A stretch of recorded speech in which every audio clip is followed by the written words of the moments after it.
일 동안 명절을 지켜 속죄제와 번제며 그 밀가루와 기름을 드릴지니라. 아멘. 오늘 우리가 읽은 이 에스겔 45장은 하나님께서 이제 그 회복하실 그 새 땅에서 하나님을 어떻게 섬기고 하나님을 어떻게 예배해야 될 것인지에 대해서 보여주고 있습니다. 하나님께서 성전에 이제 임하시고 그 땅을 이제 회복시키시는데, 회복된 땅에서 가장 먼저 하나님께서 무엇을 명령하시냐면, 이스라엘 백성들이 처음 가나안 땅에 들어갈 때와 동일하게 제비를 뽑아서 그 땅을 이제 분배를 하는 것입니다. 그런데 가장 중요한 것이 뭐냐면, 가장 우선적으로 해야 될 것이 한 구역을 먼저 정하는 것입니다. 한 구역을 먼저 정해서 거룩한 땅으로 그 땅을 구별하는 것입니다. 그것이 이제 1절에서 그렇게 시작을 하고 있습니다. 그리고 그렇게 구별된 땅에서 가장 또 먼저 해야 될 것은 성소를 지을 땅을 또 구별을 하는 것입니다. 그리고 그 성소를 중심으로 해서 그 성소를 섬길 제사장들이 땅을 분배받고, 제사장들이 땅을 분배받은 이후에는 이제 레위인들이 땅을 또 분배를 받게 됩니다. 이 사실이 우리에게 의미하는 바가 뭐냐면, 그것은 이제 하나님께서 이제 그 땅을 회복하실 때 가장 중요한 것이 무엇인가라는 것입니다. 그것은 하나님을 예배하는 것, 하나님을 섬기는 것이 가장 중요하다. 그것이 이 땅의 중심이 될 것이라는 것을 이 사실을 통해서 우리에게 지금 보여주고 있는 것입니다. 그래서 계속해서 이 성소를 중심으로 해서 그 땅이 분배되고 있는 것을 우리가 볼 수가 있습니다. 그러니까 하나님께서 회복하실 그 땅에서는 삶과 예배가 구별되는 것이 아니라 그 삶 자체가 하나님을 예배하는 것이 목적이 되는 것입니다. 여러분, 그것은 우리도 마찬가지 아닌가요? 사도 바울이 로마서 12장 1절에서 너희 몸을 하나님이 기뻐하시는 거룩한 산 제물로 드리라 라고 말하고 있습니다. 이것은 우리의 삶이 예배가 되는 것이고, 예배가 우리의 삶이 될 것에 대해서 이야기를 하고 있습니다. 우리가 교회에 나와서 예배드리는 예배뿐만이 아니라 우리의 삶 자체가 하나님이 받으시는, 하나님이 우리의 삶의 중심이 되시는 그런 예배가 되어야 된다는 것이죠. 그래서 예배가 무너지면 우리의 삶이 무너지게 될 것이고, 우리의 삶이 무너지면 또 예배마저도 무너지게 되는 거예요. 그리고 우리의 삶도 무너지고 예배도 무너졌다. 가장 먼저 회복해야 될 것이 무엇입니까? 예배가 회복되어야 또 우리의 삶이 회복이 되는 것입니다.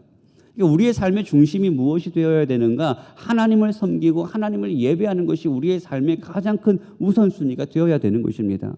그래서 우리가 B2B 운동을 하면서 가장 첫 번째로 우리가 먼저 말하고 있는 것이 무엇이었습니까? 이 예배를 우리가 회복하자. 예배가 우리의 삶의 우선시 되어야 된다라는 것입니다.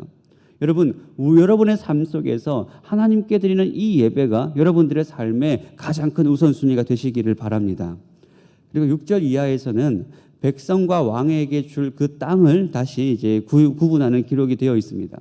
근데 이 순서가 굉장히 이제 재밌게 되어 있는데, 그것이 무엇이냐면 가장 먼저 하나님께 드릴 이 땅이 먼저 구별이 됩니다. 그 다음에 백성에게 줄 땅이 구별이 됩니다. 그리고 가장 마지막에 왕이 얻을 그 땅이 이제 구별이 되고 있는 것을 볼 수가 있습니다.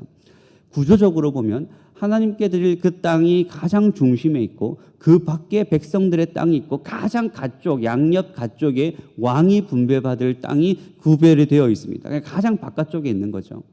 그런데 이것은 어떻게 보면 우리가 생각하는 상식과는 정반대의 모습 아닙니까? 보통 왕이 땅을 차지한다면 가장 좋은 땅, 가장 중심이 되는 땅을 받는 것이 보통 우리가 생각하는 일반 왕들의 모습인데, 오늘 본문에서는 왕이 받을 땅은 양가쪽 제일 마지막에 분배를 받습니다. 이것은 이상적인 왕의 모습을 우리에게 보여주고 있는 것입니다. 왕이란 누구인가? 백성들에게 군림하고 빼앗기 위해서 존재하는 존재가 아니라 백성들을 보호하기 위해서 이 왕이 존재하는 것입니다. 그래서 오늘 본문에 나오는 이 왕의 모습은 철저하게 어떤 특권을 누리는 것이 아니라 백성들을 보호하는 것으로 나타납니다. 8절에서도 하나님께서 왕에게 하시는 말씀이, 이 땅을 왕에게 돌려 이스라엘 가운데의 기업으로 삼게 하면 나는 왕들이 다시는 내 백성들을 압제하지 아니하리라. 그리고 9절에 주 여호와께서 이와 같이 말씀하셨느니라. 이스라엘 통치자들아 너희에게 만족하니라. 너희는 포악과 겁탈을 제거하여 버리고 정의와 공의를 행하여 내 백성에게 속여 빼앗는 것을 그칠지니라. 주 여호와의 말씀이니라. 여러분, 이스라엘이 망하게 되는 원인이 어디에 있습니까? 백성들의 범죄 이전에 왕의 문제였습니다.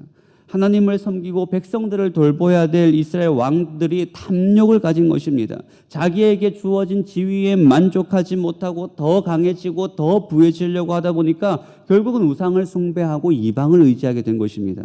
그래서 9절에서 하나님께서 하시는 말씀이 이스라엘의 통치자들아 너희에게 만족하니라 라고 말씀하십니다. 이 말을 다시 번역하면 이미 과거의 것으로 이미 족하다라는 것입니다. 이제 할 만큼 하지 않았느냐라는 것입니다. 이미 충분히 너희가 할 만큼 했다라는 거예요. 그러니까 더 이상은 백성들의 것을 빼앗지 말라라는 것입니다. 그러니까 하나님이 주신 그 분량에 만족하고 더 가지려고 애쓰는 것이 아니라 왕의 본분에 충실하라, 공의와 정의를 행하라라는 것입니다. 지금까지 왕들이 범죄한 것처럼 자기에게 주어진 분량에 만족하지 못하고 더 많이 가지려는 탐심을 버리라라는 것입니다. 그래서 사도 바울도 자족하는 마음이 있으면 경건에 큰 이익이 된다라고 말하고 있는 이유도 바로 여기에 있습니다. 여러분, 하나님이 주신 것에 만족하는 것이 우리의 믿음입니다. 가장 선하신 하나님께서 가장 우리에게 알맞는 분량을 줄로 재어 주셨다. 이것이 우리가 하나님께서 주신 모든 분량에 만족하는 우리의 믿음의 고백인 것입니다. 지금 이스라엘 왕들에게 요구하는 것도 바로 이것입니다. 주신 것에 만족하라. 그리고 자기에게 주어진 본분에 충성을 다하라. 그럼 왕의 본분은 무엇입니까? 공의와 정의를 행하라라는 것이죠. 하나님께서 왕을 세우신 목적은 하나님을 대신하여 백성을 다스리는 것입니다. 오늘의 본문의 말대로 한다면 이 공의와 이 하나님의 정의를 행하기 위해서 하나님께서 그 왕을 세우신 것입니다. 그리고 백성들로 하여금 하나님을 잘 섬길 수 있도록 잘 지도하고 돕는 일, 그것이 왕의 모습입니다. 그리고 이 공의와 정의의 실현은 앞으로 이제 어떤 예가 등장하냐면 9절부터 12절에 대해서는 그 공의의 실현에 대해서 이야기를 하고 있습니다. 공평한 저울을 사용하라, 공평한 에바와 공평한 밭을 사용하라라는 것입니다. 그러니까 이것은 다 그 어떤 부분이냐면 그 도량령, 그러니까 부피나 길이를 측량하는 그런 이제 단위들입니다. 그래서 11절에 에바와 밭은 그 용량을 동일하게 하라라고 이야기합니다. 이것을 측량할 때 자기의 마음대로 그것을 부풀리거나 줄이지 말고 항상 일정하게 측량하라라는 것입니다. 잠언에서도 공평한 추를 하나님께서 기뻐하신다라고 되어 있습니다. 하나님께서 정직과 공의, 그걸 기뻐하신다라는 거예요. 그래서 그리스도인은 어떻게 됩니까? 정직을 행해야 되는 것이죠. 공의를 행해야 되는 것입니다. 그리고 회복되어진 공동체는 어떤 공동체인가? 정직한 공동체입니다.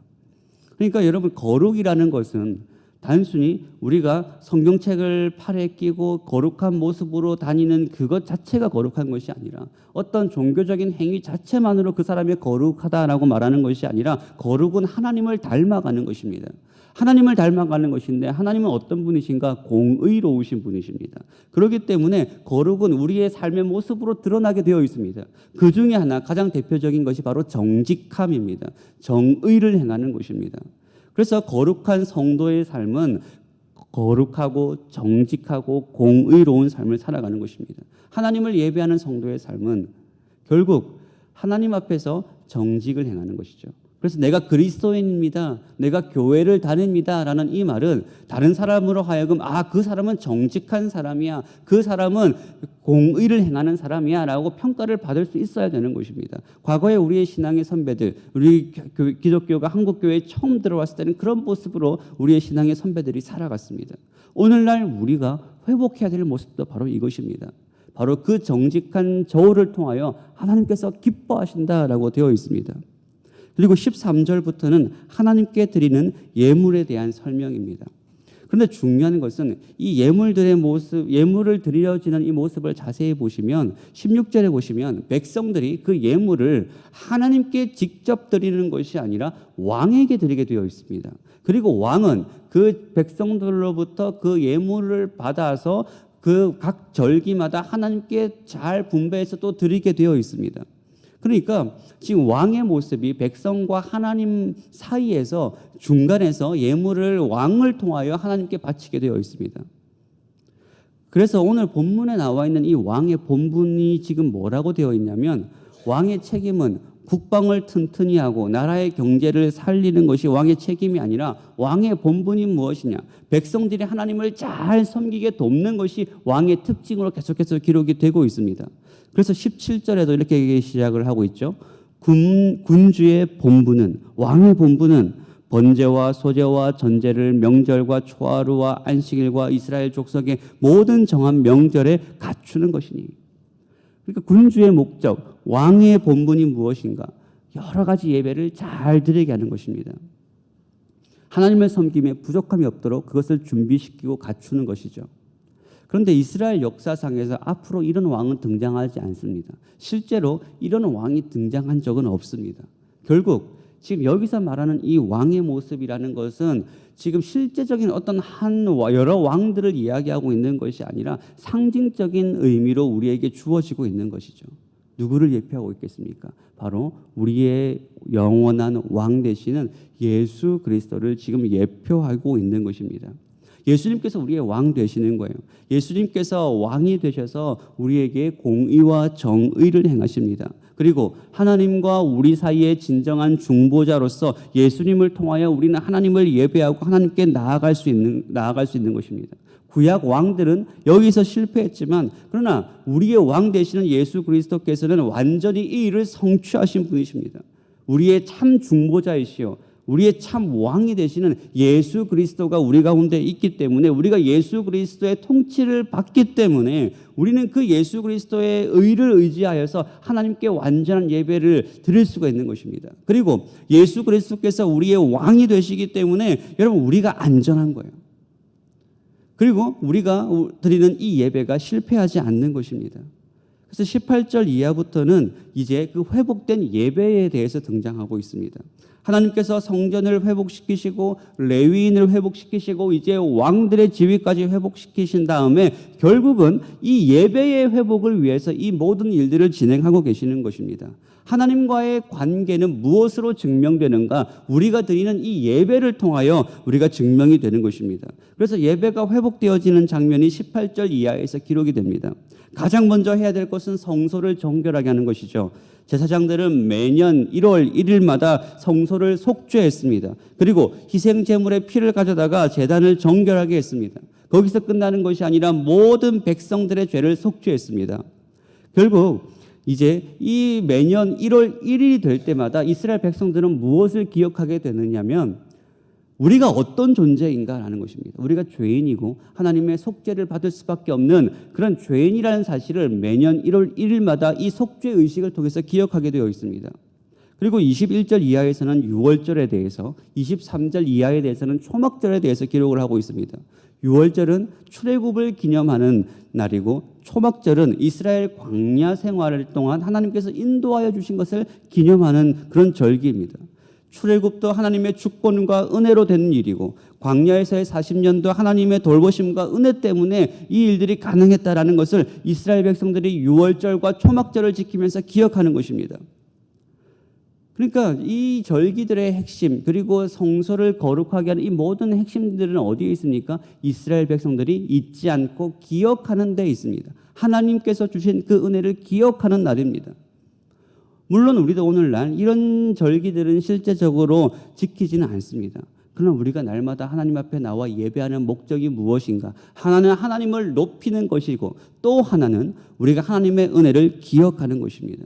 날마다 우리의 예배를 통하여 왜 우리가 이 예배를 드리게 되었는가? 우리가 예배를 드리는 이유가 무엇인가? 우리가 어떻게 하나님 앞에 나아갈 수 있는가를 기억하는 것입니다. 우리가 날마다 삶의 숨가쁜 순간을 살다 보면 자주 하나님을 잊어버릴 때가 있어요. 우리에게 주어져 있는 이 은혜를 잊어버릴 때가 있습니다. 그럴 때마다 우리는 우리의 삶의 모든 호흡을 멈추고 이 자리에 나와서 하나님 앞에 예배함으로써 우리의 삶을 멈추고 이 예배 가운데 나옴으로써 우리는 다시 하나님을 기억하게 되고 다시 하나님의 은혜를 기억하게 되는 것입니다. 그리고 그 회복되어진 하나님과의 관계를 통하여 다시 삶을 향하여 나가는 것입니다. 그래서 우리의 삶의 중심에 예배가 있어야 될 이유가 바로 여기에 있는 것이죠. 그래서 하나님께서는 이 회복된 공동체를 예배의 공동체, 하나님을 섬기는 공동체로 부르셨습니다. 그렇기 때문에 우리가 이 새 언약의 시대, 모든 것이 회복된 예수 그리스도께서 모든 것을 회복시키신 이 신약의 공동체 교회로 살아간다라는 것은 우리의 삶의 우선순위에 바로 이 예배가 있어야 될 줄로 믿습니다. 날마다 여러분들의 삶 가운데 예배가 중심이 되고 예배를 사모하고 그 예배를 통하여 하나님의 은혜를 깊이 누리시는 복된 여러분들의 삶이 되시기를 소원합니다. 같이 기도하겠습니다. 사랑과 은혜가 충만하신 하나님,